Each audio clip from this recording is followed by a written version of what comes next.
All about it.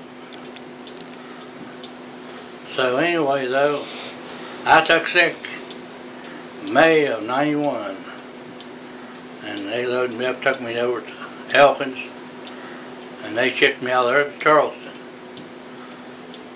And I had a lung biopsy down in Charleston, St. Francis. Well, when they went in, my lungs was speckled. Totally plumb full of little brown spots. Is that black, what they call black lung? Well, it was liquor lung. Liquor lung, okay. Well, what happened, nobody never seen that. They took a biopsy of it, they sent it over. Nobody never seen nothing like that. Nobody could believe it. Well, that there was the end of my working. Well, I got out of the hospital. They came down and wanted me to go up and show them what to do with the evaporators. The liquor was getting, they had done, made a new lagoon up there. They had pumped it full and setting up there. The tanks, they had 3 big tanks, 500-gallon tanks. And evaporators sitting there, they were running anywhere from 200 to 300 gallons is all they was putting to them in an 8-hour shift. Well, when I was running, I could pull 10 to 12,000 gallons in 8 hours. So that was way less. Oh yeah.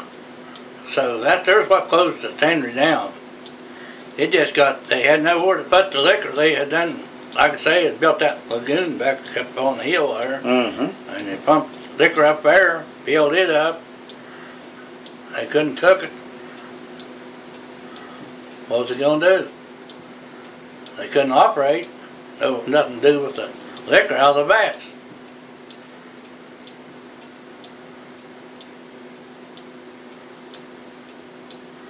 But I always did get, I got the blame for not, not going But back. when you were running it, you were running a heavy duty load out of it. It was gone, it was evaporating, right? Oh yeah, if I was on night shift, there was nothing there for day shift start on. I'd clean the tanks out. So if they hadn't have, if they had evaporated as they could have with you, they'd been okay. Oh yeah. But I tell you, well, you know yourself, to run a job you got to be interested enough in it to look into it and see what needs to be done. But I know what was happening.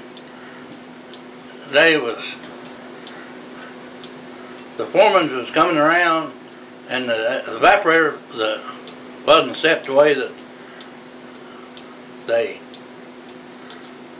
were supposed to be in. They wouldn't leave them set where I had them. But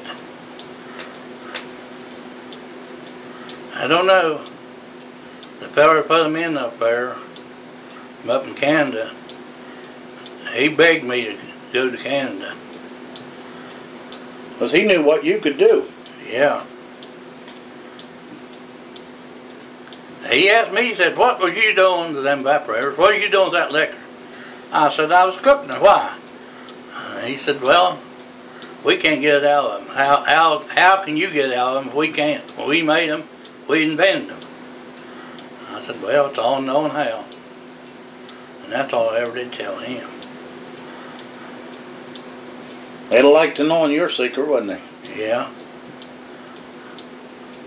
But, like I told him, I said, if they would leave stuff alone, instead of turning valves and shutting this off and that off, to where it's supposed to be, and they said, they wouldn't have had no problem. I said, they wouldn't do it. And the house could still be going today if they'd had Probably. Proper evaporators. Probably would. For we had excellent sale for our leather. The best, everybody that got hold of them said was the best they had, you know. Mm-hmm. They got that little old dinky thing up in Pennsylvania. But there ain't no way for that thing to operate. Ain't an amount. Right in the middle of town. Yeah.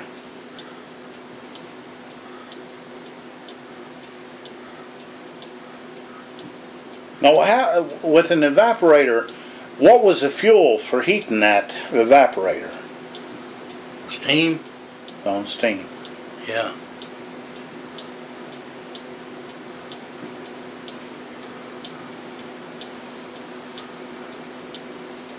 Well, now they have reconstructed all those lagoons now, haven't they?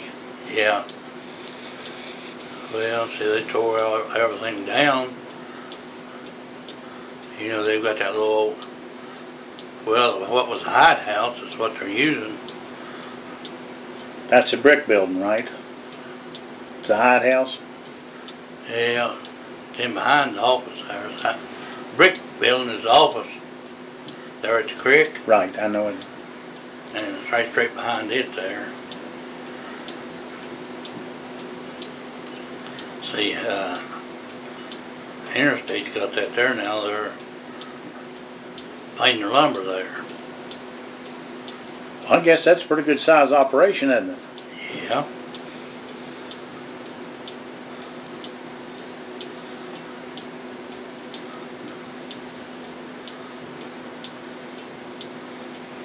Well, I appreciate you telling me.